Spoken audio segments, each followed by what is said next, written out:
Here I've got Annika O'Brien to talk about her favorite subject, toxic femininity. Now, we're not going to go for a hard definition of what toxic femininity is. Rather, we're trying to point in the right direction. And that toxic femininity is a narrow, repressive type of idea about the female gender role that weaponizes both the status as a woman and exaggerated feminine traits. And where it comes from, or at least where it starts, is during childhood, school-age girls bullying one another.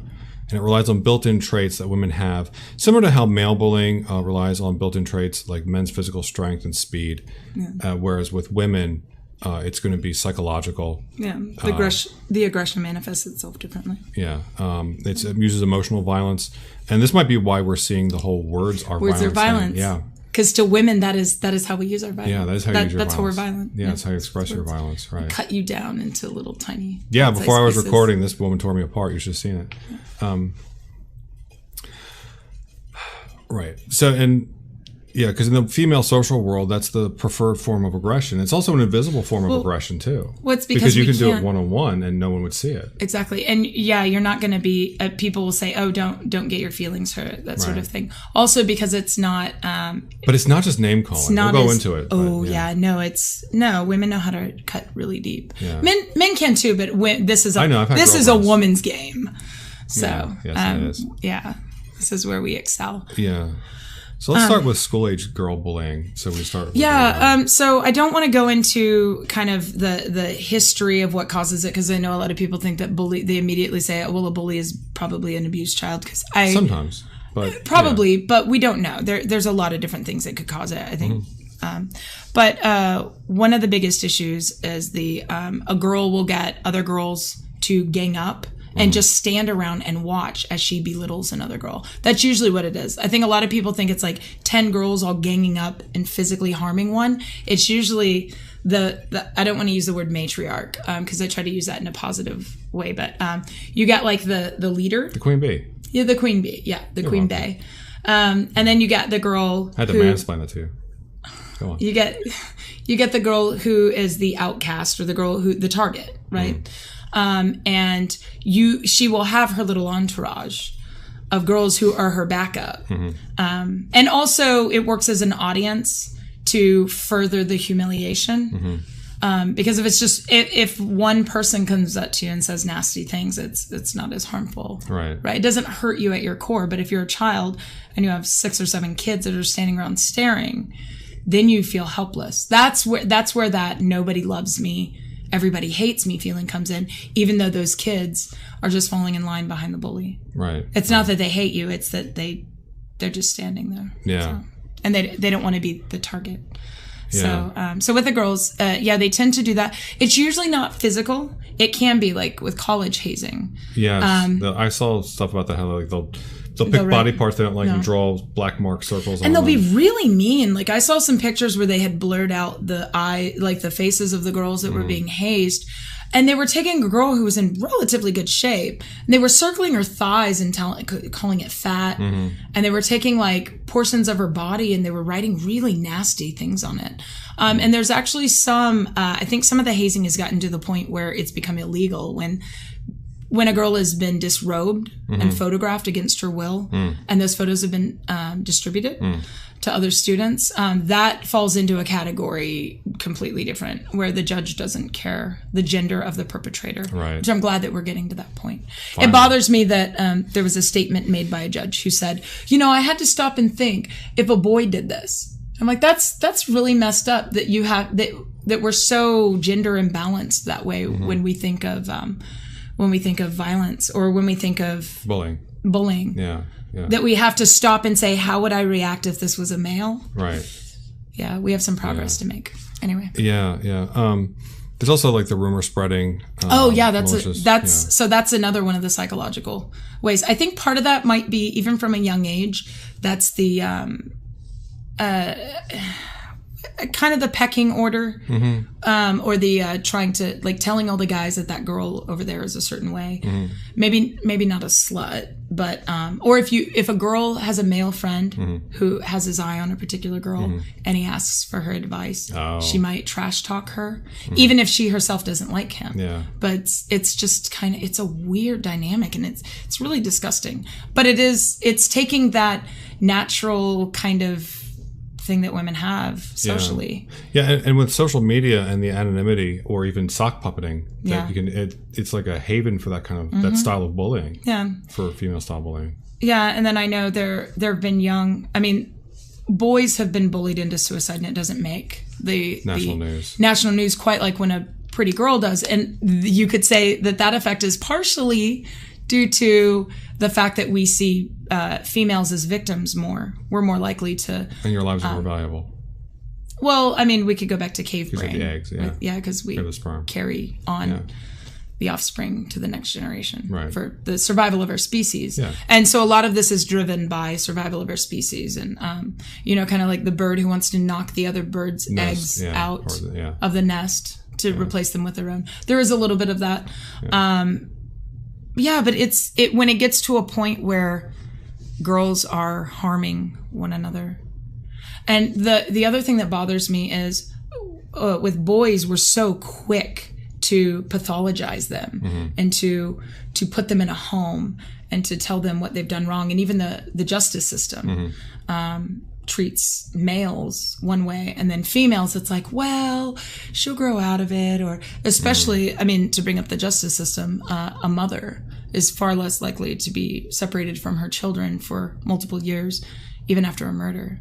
She's going to get a less harsh sentence. And a lot of that does have to do with this kind of we protect women more, and we don't want to believe that women are horrible. Because you're delicate little flowers that need to be coddled all your whole lives, Yeah, so we want to believe that women are this way.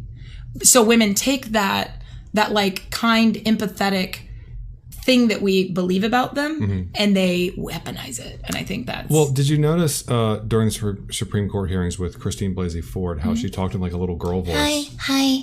And she'd play with her hair in a manner. She wouldn't I have bangs, so I pull them out of my face a lot. Right. But she would play with her hair and do this thing. Like she's a little girl. It was weird. Yeah. Yeah.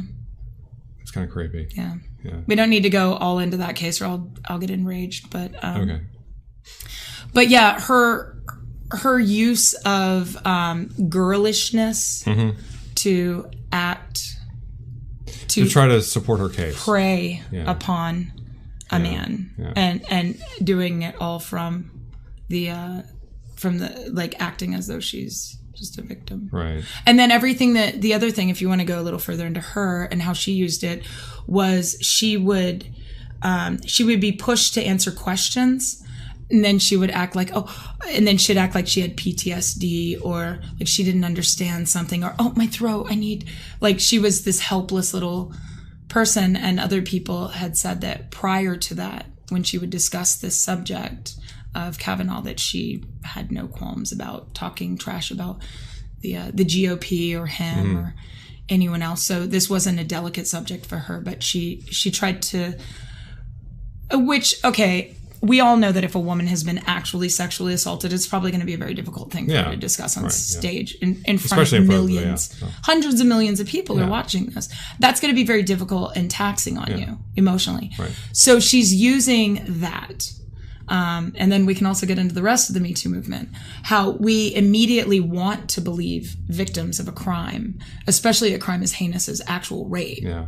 When I say that, I don't want to offend anybody. I mean like rape, not a girl and a guy break up and she later says, I didn't really want to date you anyway, so it was rape. I mean like rape. Yeah. Unwanted. It doesn't have to be the rape issue, but that would be another element of another method of toxic femininity, where a woman does something, not necessarily sex or kissing or making out or whatever, and then later says, I didn't really want to do that. Oh yeah, showing off cleavage or acting in a very sexually suggestive manner, leaning into a guy, smiling into his eyes, and then when he makes a move, treating him as though he's this creepy. Where did you get that from? Yeah, why would you think that? Yeah. And it's one thing, I understand that just because a guy... Notice I didn't react to her at all. Yeah. I was doing that for effect. You're toxic. I'm immune to your toxic femininity. Oh, you flinched. Oh, wow, I should beat you less. Yeah. Okay, so I understand that if a couple goes out and the man just purchases a dinner, or they spend time together, or even there's a hug or maybe a kiss, that doesn't warrant him the right to her body in any way. What? Go on. Okay. I hope people get your sense of humor. That was a joke. Yeah.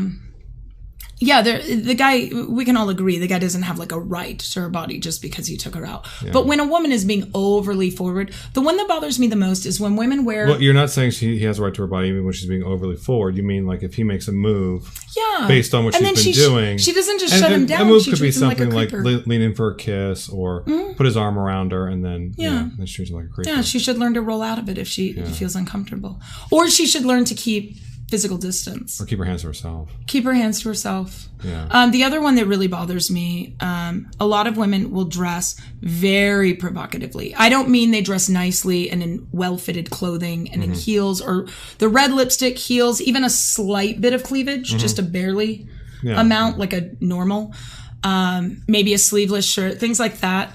I don't see as they have to be provocative. But when a girl is in that obvious, like going out for a man, yeah.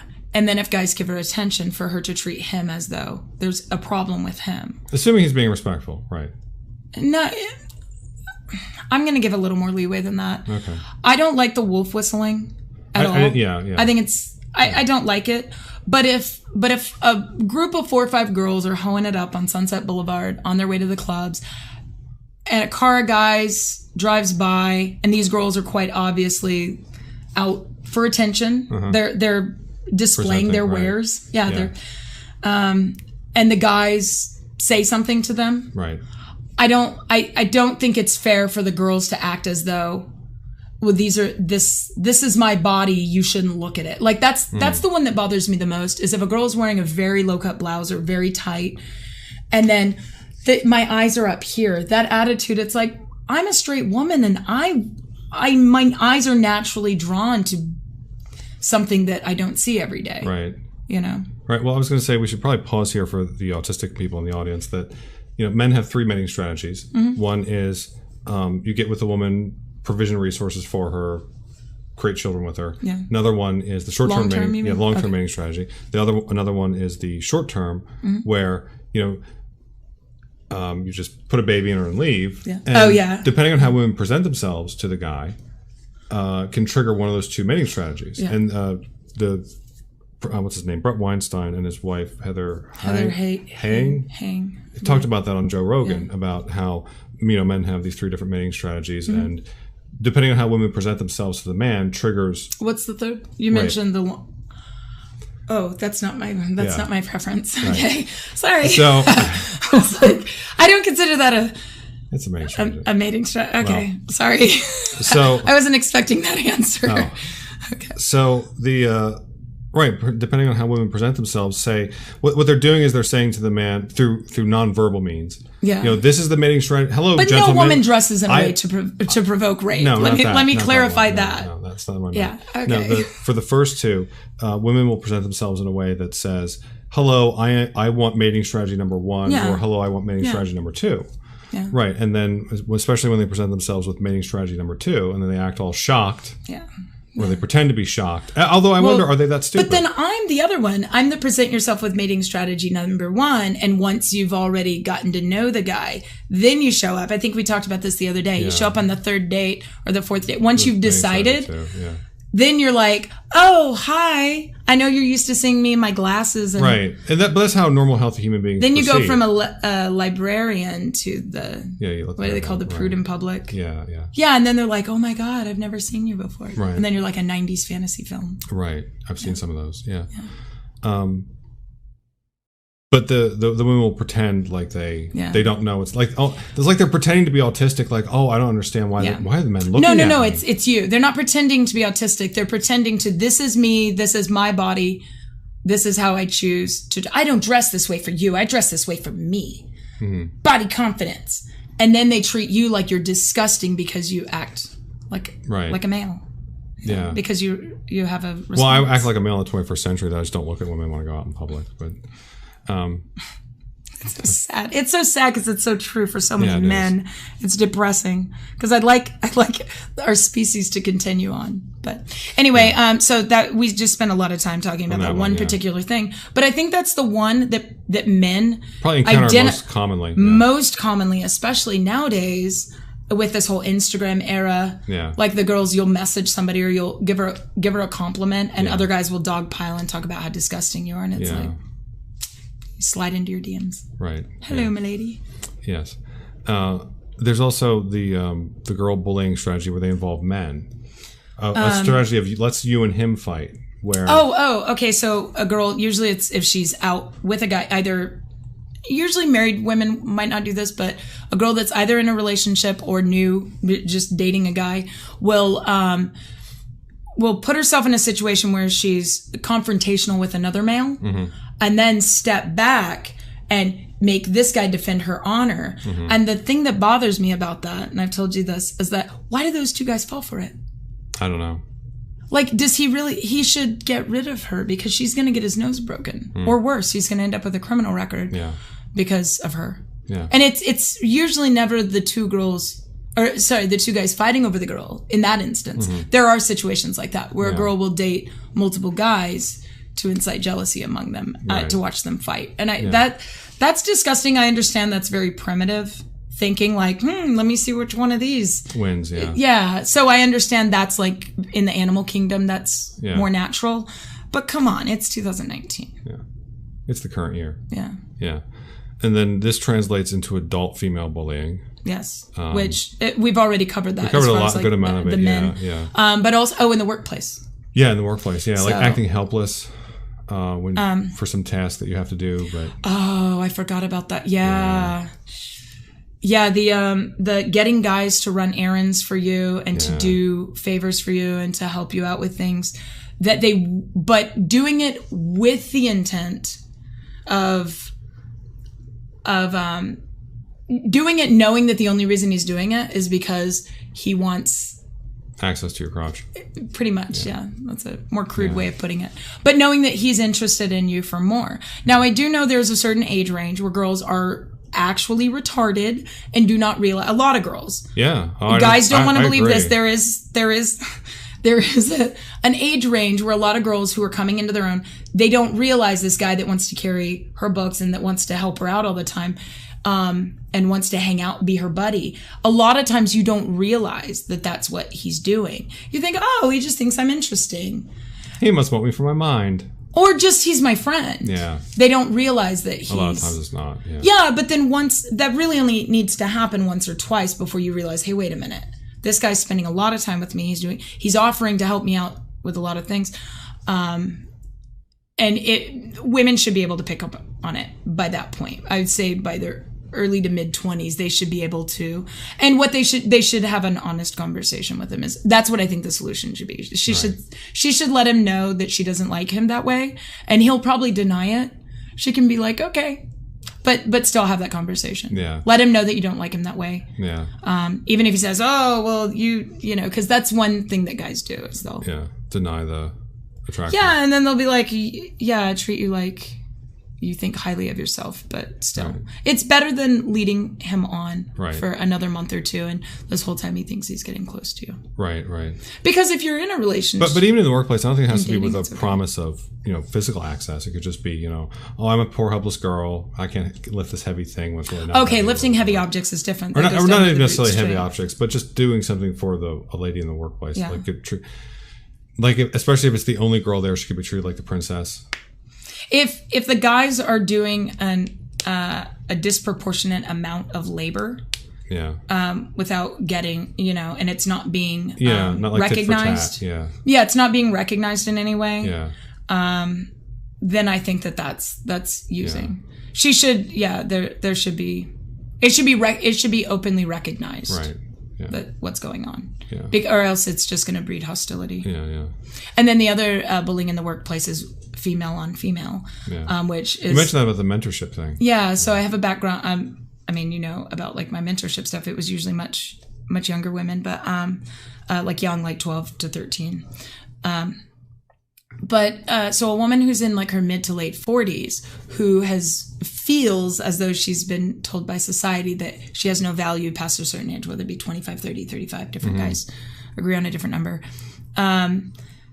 She takes that out on the younger woman, and instead of, not always, but this is the toxic femininity part. So whereas it's been proven that women in the workforce of different ages working together, that's actually quite beneficial, not just for the workplace, but for each of them, right? Because they're forming a bond. But what they do is there's this like, because the younger woman has higher sexual market value just based on youth, and often that comes along with looks,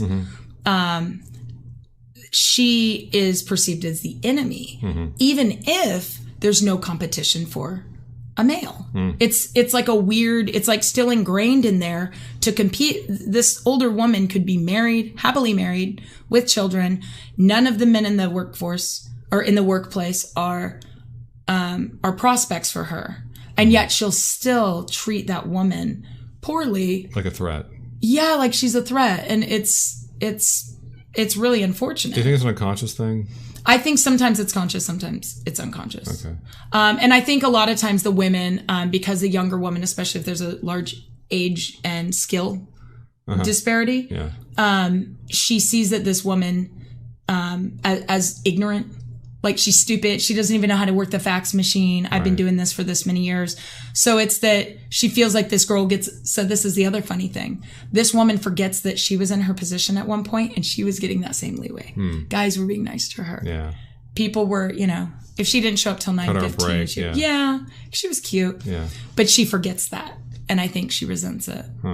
So. Yeah. That's sad. Yeah. Yeah. Anyway, but yeah, the bullying, it can turn into full-blown bullying, but I think we have enough, especially in large corporations, we have enough in place now with like HR departments that it doesn't happen as much in a large company. Right. Yeah, they're pretty good at like reacting to that. Yeah. Well, there's also, among adults, there's also, with divorce court, child custody disputes.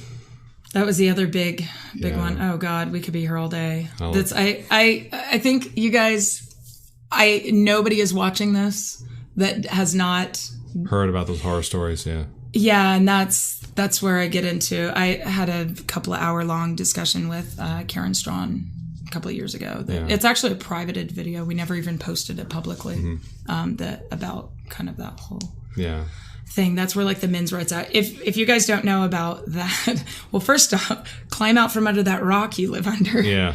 And look up like Honey Badger Radio. There's a lot out there. With the laws do favor women more. Now I have heard cases more recently of like women losing their children, but they have to be really bad mothers. Really bad mothers. Really bad. So it's it's unfortunate. Also, women are the gatekeepers of whether or not a baby survives, which regardless of your political views, I think a lot of women use that. That would fall into the toxic femininity when a group of women. So to go back to the bullying woman on woman, female on female. When a political group, the women in that political group decide that they are the mouthpieces for women in America or whatever nation. Yeah, we'll use America. Okay. They form these like women's. What are we going to call them? A coalition. Yeah. They form these groups, right? And then they have these marches. And they go to Washington, D.C., and they pick out the speakers. And all the speakers agree with one another. Well, what they do is they say, these are women's views. These are what women are allowed to believe politically. These are who women are allowed to vote for. If you don't vote for these people, you hate women. You have internalized misogyny. That in itself is that toxic femininity. It's that telling women you can be whatever you want. You can think outside the box. You can do anything in the world except the things that you want to do that don't align with what we want you to do. Yeah. You can't have the views that we don't agree with. Because I think when they say that, it's so smug and arrogant for them to just assume every woman is going to vote for the same candidate. Yeah, if you actually look at it, I think either, I don't remember if it's slightly in favor for pro-life among, if you just look at women. Yeah. In surveys, they're slightly in favor of pro-life, or it's about half and half. Yeah. But even the ones that are pro-choice, you can break down the pro-choice to pro-choice up to X amount of weeks, pro-choice in the instance of rape, and which even pro-life women, you talk to pro-life women, they'll agree in certain instances that's not pro-life, that's prolonging suffering. Right, yeah. Right? So I'm sick of that argument. They also make it sound like there's this huge percentage of women that find out they're pregnant at 35 weeks. Yeah. If it took you that long, you've got severe morbid obesity because your body cannot hide a baby that late in the game. And, I think with our technology, we can do screenings much sooner, which is going to also protect the woman in the chance that she actually does need to have an abortion for, say the baby is not going to survive. She can get that abortion much sooner. And she knows her options much sooner so that it's not. And then a couple, say if it's, they can heal quicker and they can move on to having another baby. But it's kind of interesting that small group of politically active women can dominate the conversation for the rest. Oh, yeah. Oh, yeah. In fact, I think, was it the Women's March or one of those, pro-life women weren't even allowed to be there. Yeah. Like women that were wearing, MAGA hats and such weren't even allowed there. It was headed up by celebrity women. And they called it the Women's March. They should have called it the leftist Women's March or something. Something. Yeah. Yeah. But it wasn't an overall Women's March. Yeah. Yeah.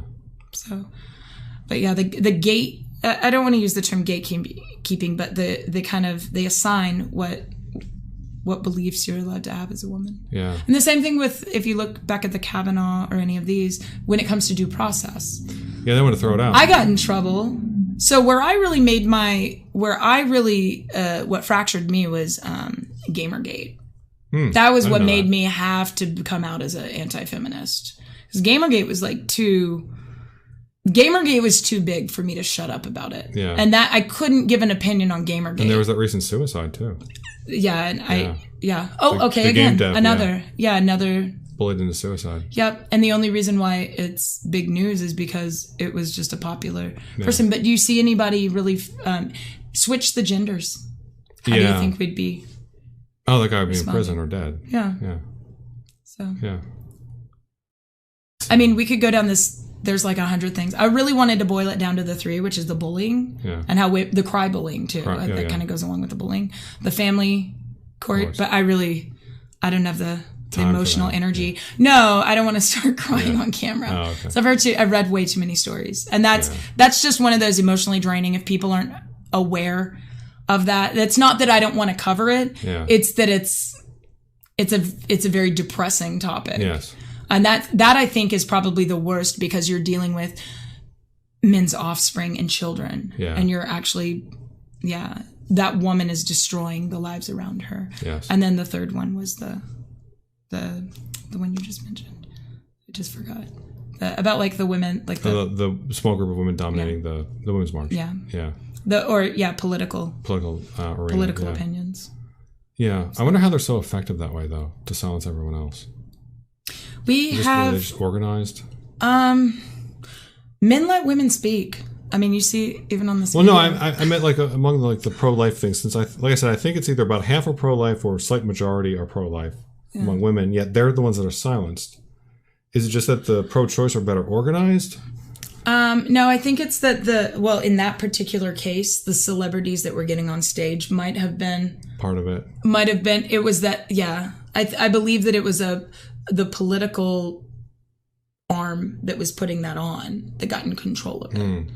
were the ones. And then, yeah, they like to, it's funny that they'll use, especially when they talk about like LGBT and such, they'll talk about like intersex as though it's a third sex. So they'll blow up like 0.00, I don't know the exact number, but they'll blow up a teeny tiny sliver of a 1% as though it's a third gender. And, you know, however, they try to minimize the amount of women who believe like that are pro-life. They try to minimize that down to where it's like just the extremists. Yeah, that's not. Yeah. And then now we're pushing into the infanticide conversation, which is something else, just beyond me. How we have people that are now discussing publicly whether or not it should be okay to pull it out and kill it before it gets its first breath, because the Bible says that that's okay. You're weird. Not aware? I'll mentioned it before. I'll point you in that direction later. Yeah. But it's pretty disgusting. We have a Democratic presidential candidate. He's gay and he's married, so he really has no skin in the game. Right. But he went on a talk show and made that statement. So, yeah, pretty crazy. And the thing is, so this is the funny thing. It doesn't matter whether or not I'm pro-life or pro-choice. Just for me to say, you know what, that might be kind of cuckoo. Like, I think you're kind of taking it to the extreme. Immediately, I'm an outcast. Just the fact that I questioned anything. Same thing with due process. I know I'm kind of bouncing all over the place. Same thing with due process. For me to say, there, girls, fine. Hey, can we like not just call every man a rapist? Can we wait to hear both sides of the story? Right. Just making the statement, I want to wait for the evidence. Right there, you just sided with the rapist. Yeah. And women who make that statement are internalized misogynists. That's what they call them. Yeah. If you want evidence in due process, you're internalized misogyny. Yeah. Yeah. Yeah. And that's toxic femininity speaking. Yeah, it is. Yeah. It's taking something like what is it is the most heinous crime you could commit against a woman, besides killing her, or her child. Yeah. And comparing an actual sexual assault to like being touched on the shoulder, a guy like kissing you with an open mouth at the end of a date that you didn't ask for. Yeah. They're blurring those lines to a point where it's like, why do guys even try? I don't know. Yeah. Yeah. Well, do you think not all women are feminists, though. That's true. And there are a lot of women who are feminists who aren't that level of feminist. Yeah.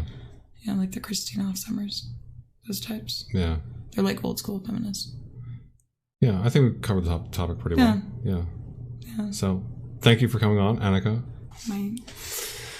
My self-hate. Yeah. On full display. Yeah, and your internalized misogyny. Yeah. Yeah. So, thanks for coming on. Everyone else, leave a comment in the comment section below.